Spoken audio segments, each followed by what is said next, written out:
thấy rất là nó thấy rất là nó ra đây là khủng rồi. Đi tay không đi tay. Ok. Rồi hết có phải rồi. Alo. Hết tụi có tay. Chị phải xịt. Ok. Qua rồi. Nè cháu muốn muốn cho chị nè khá quá. Wow.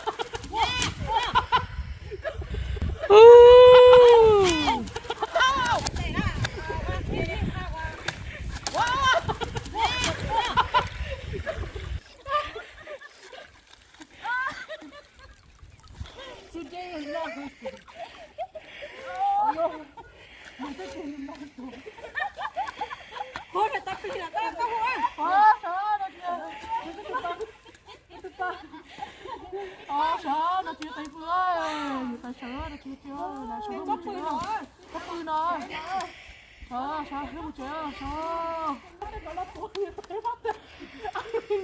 Em nó tụi con nó sợ rồi người ta lọc bọc phải nó cắn đi muốn nhát chút bơ đá. Tụi bạn đá trên to, các chị bảo cái tụi bạn đá to sao lo? Người ta cũng đá tê đá chợ của người ta tê rồi.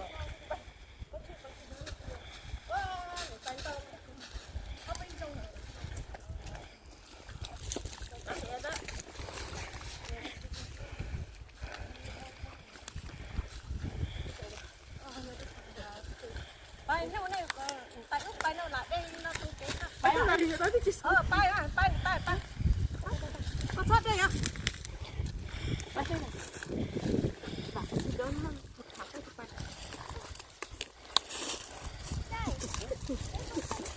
chị khó sao vậy chị khó sao? nó tay to nó cứ chỉ tay của chốt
I like swimming. like swimming.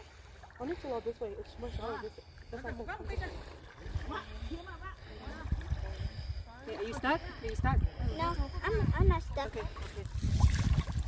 I want to stay in the water. You stay in the water? Okay. Okay, you stay in the water. Just go out. Over here, you're already good.